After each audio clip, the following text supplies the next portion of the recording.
GNM হাসপাতালে মৃত বালিকা দেহের ময়নাতদন্ত হয়। আর কল্যাণী এইমসের পরিকাঠামো নিয়ে তীব্র ক্ষোভ প্রকাশ করলেন বিচারপতি তীর্থঙ্কর ঘোষ। নির্দেশ সত্ত্বেও জয়নগরের বালিকার দেহ কল্যাণী এইমসে ময়নাতদন্ত না হওয়ার জন্য ক্ষোভ প্রকাশ করেন তিনি। এ নিয়ে আরো জানবো, সৌভিক মজুমদার আমাদের সঙ্গে রয়েছেন এই মুহূর্তে। সৌভিক, আজকে ঠিক কোন কোন জায়গায় ক্ষোভ প্রকাশ করলেন বিচারপতি?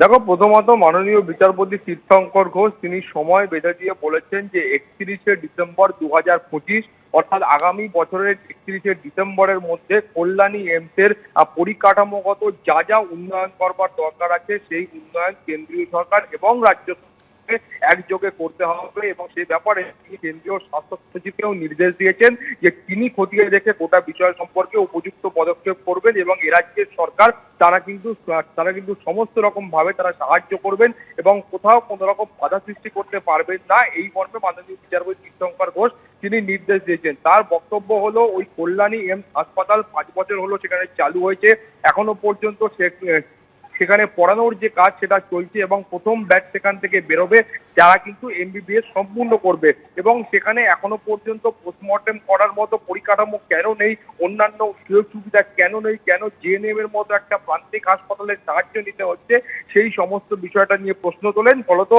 এই পরিকাঠামোগত উন্নয়নের জন্য মাননীয় বিচারপতি তীর্থঙ্কর ঘোষ তিনি আজকে নির্দেশ দিয়েছেন। অমৃতা, ধন্যবাদ। ফের সিবিআই তদন্তের নির্দেশ কলকাতা হাইকোর্টের। এক নেতার নাবালিকা কন্যা সম্পর্কে কুরুচিকর মন্তব্যের সমর্থনে হাততালির অভিযোগ। সামাজিক মাধ্যমে কুরুচিকর মন্তব্যকে উৎসাহ দেওয়ার অভিযোগে গ্রেফতার। ধৃত 2 মহিলাকে হেফাজতে নিয়ে মারধরের অভিযোগ পুলিশের বিরুদ্ধে। আর সেই অভিযোগের প্রেক্ষিতে এবার সিবিআই তদন্তের নির্দেশ বিচারপতি রাজশ্রী ভরদ্বাজের। যেভাবে হেফাজতে নিয়ে মারধরের অভিযোগ উঠছে তাতে পুলিশের উপর ভরসা রাখা যাচ্ছে না, এমনই মন্তব্য করেছেন বিচারপতি। 15ই নভেম্বরের মধ্যে তদন্তের অগ্রগতি নিয়ে রিপোর্ট পেশেরও নির্দেশ দিয়েছেন। অভিযুক্ত সঞ্জয়, লালা এবং দেহরস ফরেনসিকে ম্যাচ করেছে চার্জশিটে, এই দাবি সিবিআই এর খবর সূত্রের। সিসিটিভি ফুটেজ আগেই দেখা গিয়েছে সঞ্জয়কে, দেখা গিয়েছে তার সেমিনার রুমের দিকে যাওয়া ছবিও। 128 জন সাক্ষীর বয়ান নেওয়া হয়েছে চার্জশিটে, তাদের মধ্যে আছেন একাধিক পুলিশ কর্মী। বিস্তারিত জানবো, প্রকাশ সিনহা প্রতিনিধি রয়েছেন। প্রকাশ, যে চার্জশিট জমা দেওয়া হয়েছে সিবিআই এর তরফ থেকে গতকালই, ঠিক কি দাবি করেছে চার্জশিটে সিবিআই?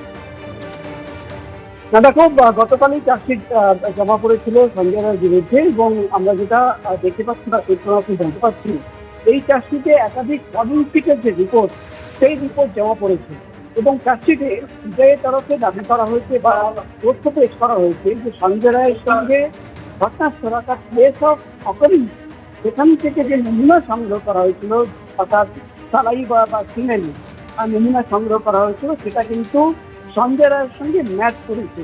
অর্থাৎ সিবিআই আধিকারিকরা দাবি করছেন যে স্যাম্পল কালেকশন করা হয়েছিল সালাইবা এবং সিমেন্টের, সেই স্যাম্পলের সঙ্গে সঞ্জয় রায়ের স্যাম্পল কিন্তু ম্যাচ করেছে এবং এই চার্জশিটে সিসিটিভি ফুটেজের কথা বলা হচ্ছে যে সিসিটিভি ফুটেজে দেখা যাচ্ছে যে সঞ্জয় রায় সে কিন্তু সেমিনার রুমের দিকে যাচ্ছে এবং যখন ফেরত আসছে তার কিন্তু ব্লুটুথ যে হেডফোন সেটা কিন্তু নেই, এই কথাও কিন্তু চার্জশিটে বলা হচ্ছে। অর্থাৎ কলকাতা পুলিশের আধিকারিকরা যে তথ্য প্রথমেই পেশ করেছিলেন একই কথা, একই তথ্য কিন্তু সিবিআই তরফে পেশ করা হলো এবং এই চার্জশিটে আমরা দেখতে পাচ্ছি 128 জন সাক্ষীদের বয়ানের কপি রয়েছে, যার মধ্যে একাধিক পুলিশ কর্মীরা যারা কিন্তু প্রথমের দিকে তদন্ত করেছে তাদের বয়ানের কপি রয়েছে, একাধিক ফরেনসিক রিপোর্ট রয়েছে, সেমিনার রুমের ছবি এবং স্কেচ রয়েছে এবং আমরা দেখতে পাচ্ছি ডেড বডির যে রেজিস্টার তার কপি রয়েছে, ফ্লোর প্ল্যান রয়েছে, স্কেচ প্ল্যান রয়েছে এবং এছাড়াও কিন্তু সিজার মেমো থেকে শুরু করে